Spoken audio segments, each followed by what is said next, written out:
Hey fellow piano teachers, Ann Jansen here. Lately I've seen a lot of posts from teachers who say that their students want to learn improv and play their own music. And the teachers were not particularly interested because they either didn't know how to teach improv or they were not interested. Usually improv, the right hand has a lot of fancy things going on, left hand's playing chords. But there is an easier method that brings improv down to its core, which means just playing some chords, where the right hand plays chords. I have a short clip here to see how much fun playing right-hand chords can be. Check it out. One of the songs we'll be doing is Amazing Grace. We'll start off with a simple chord. That simple chord could be 3 fingers, 2 fingers, or sometimes 4, 5, 6-year-olds, only 1 finger. Amazing grace, how sweet the sound at bass that saved a wretch like me.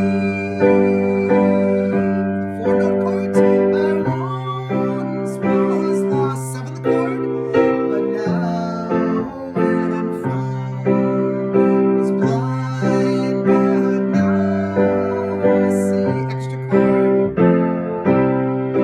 Was great, more drama that taught my heart to feel. And grace my fears relieved.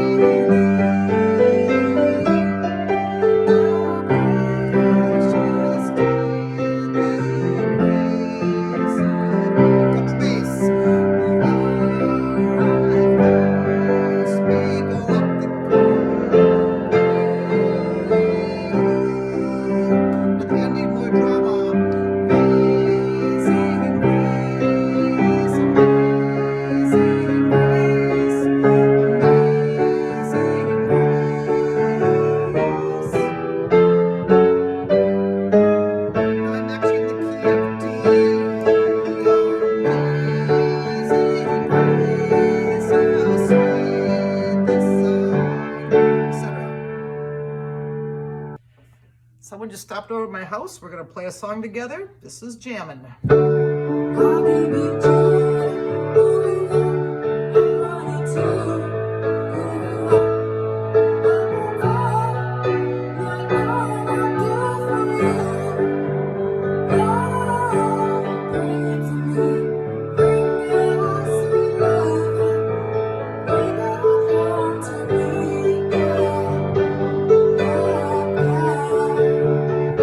So as you can see, there are a lot of options to do with right-hand chords.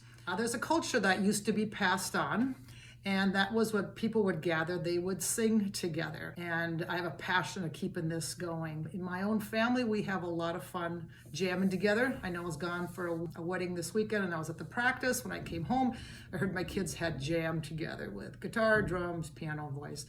And I was sad to have missed that, but I was really happy to know that, that's what they did while I was gone. And that last song you saw, last little clip, was my daughter who had come over. And we didn't practice that, we just sat down and we played it. And that song speaks to her heart. There's just passion in her, her soul. She's singing her soul out.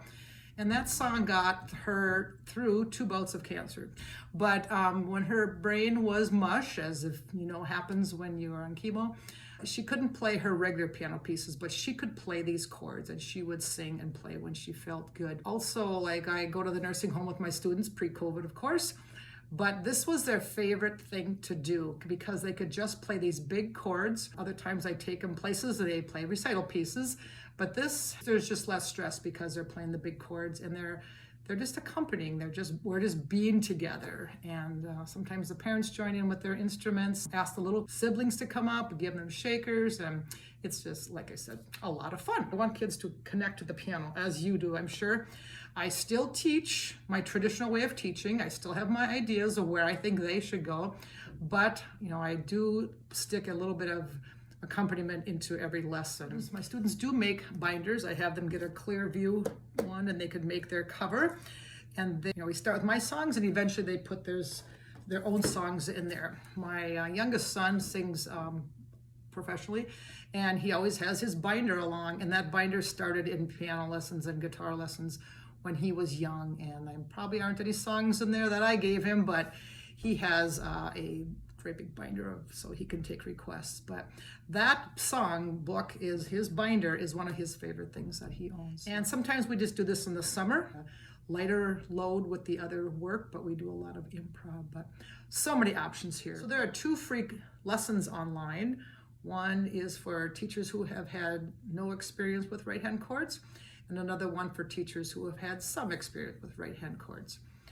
Then if you're interested in more, there will be 2 3-week sessions that you can learn more, or you can send your students to me for a couple of lessons. So if this resonates in your heart, if it brings out the soul within you that wants to speak, join me for a few lessons. Thanks for listening.